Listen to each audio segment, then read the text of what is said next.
Toujours en Irak, à l'ouest du pays, un avion ravitailleur américain s'est écrasé. Les États-Unis affirment que cette perte n'est pas due à des tirs hostiles et pourtant l'Iran revendique l'avoir abattu.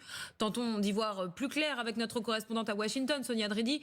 Sonia, que savez-vous de ce crash ?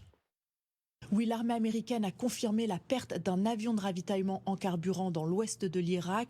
Selon le commandement militaire américain pour le Moyen-Orient, l'incident s'est produit dans un espace aérien ami. 2 appareils étaient impliqués. L'un d'entre eux a pu atterrir en sécurité. Selon Reuters, 6 personnes se trouvaient dans l'avion qui s'est écrasé. Alors les forces américaines assurent que l'incident n'était pas le résultat d'un tir hostile ou d'un tir ami. Elles assurent que les opérations de recherche et de sauvetage sont en cours. De son côté, l'armée iranienne a affirmé dans un communiqué que l'avion avait été touché par un missile tiré par des mouvements armés pro-iraniens dans l'ouest de l'Irak et que l'équipage n'avait pas survécu.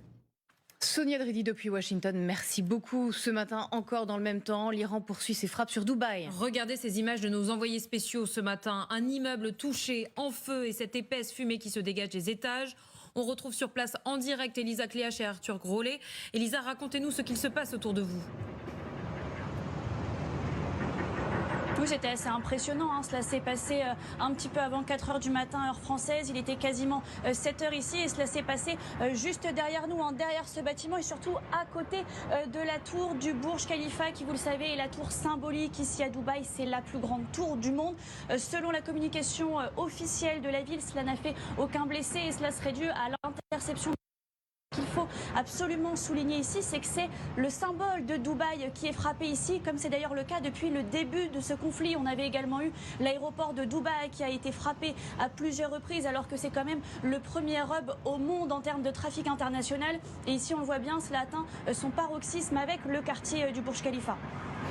Et Elisa Cléache avec Arthur Grolet en direct de Dubaï. Merci à tous les deux. Quelques heures plus tôt, Mojtaba Khamenei, le nouveau guide suprême, est sorti du silence. Première prise de parole depuis sa désignation dimanche dernier à travers une présentatrice de la télévision d'État iranien. De quoi faire émerger de nombreuses théories à travers le monde. Margot Perry et Anne-Laure Bance.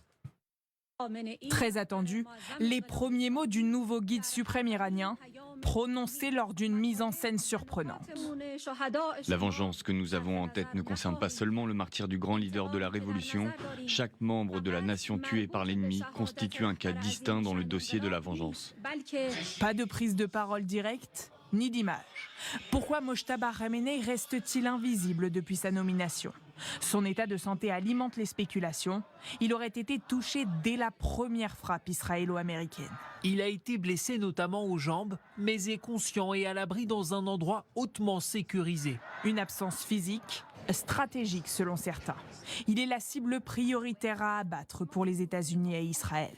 Pour une autre partie de la population, sa capacité physique interroge davantage. Des spéculations sur le fait que s'il était vivant, on aurait eu ne serait-ce qu'un son, sa voix, où on l'aurait vu. Pour certains qui connaissent bien Khamenei, disent ça ne ressemble pas à lui, c'est pas sa plume. Sous pression, le régime iranien est pour l'heure toujours en place, malgré l'objectif de renversement annoncé par les Israéliens et les Américains.